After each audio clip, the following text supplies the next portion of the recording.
അണ്ണാ 10ാം class result എന്ന് പറഞ്ഞ് മോൾക്ക് 9A+ ഉണ്ടല്ലേ? ആ, മോള് നന്നായി പഠിച്ചതാ, ഒരു വിഷയത്തിന് A+ ഇല്ല. വിഷമിക്കണ്ട കേട്ടാ, റീവാല്യൂഷൻ കൊടുത്താൽ മതി, ഫുൾ A+ കൊടുത്തിട്ടുണ്ട്. കിട്ടുമോന്ന് അറിഞ്ഞൂടാ. അണ്ണോ, മോളുടെ സ്കൂളിലെ ടീച്ചർമാരല്ലേ അതാ പോകുന്നത്?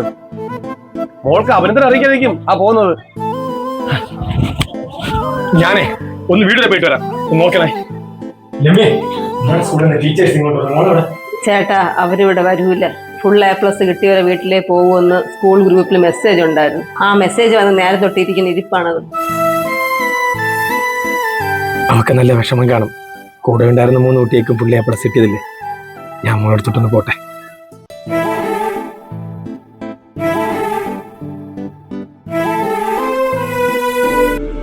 ഒന്ന് നിൽക്കേ, മോൾക്ക് 9A+ കിട്ടി.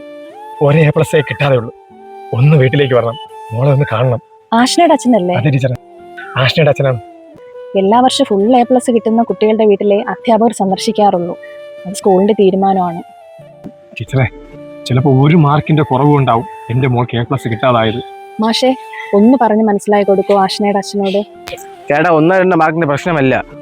മോൾക്ക് ഫുൾ A+ കിട്ടിയിരുന്നെങ്കിൽ ഞങ്ങളുടെ അവിടെ വരുമായിരുന്നു, മോൾ അഭിനന്ദിക്കുമായിരുന്നു. സാറേ, അങ്ങനെ മാത്രം പറയരുത്. ഒരുപാട് കഷ്ടപ്പെട്ട് പഠിച്ചിട്ടാണ് എൻ്റെ മോൾ ഇതുവരെ എത്തിയത്.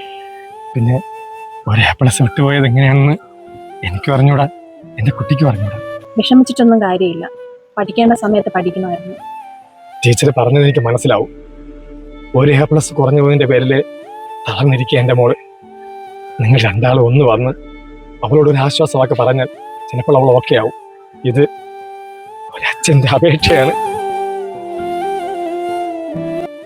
സോറി ചേട്ടാ, ഇനിയും കുറെ വീട്ടിൽ പോവുള്ളതാണ്. ഞങ്ങളുടെ വിലപ്പെട്ട സമയം കളയല്ലേ.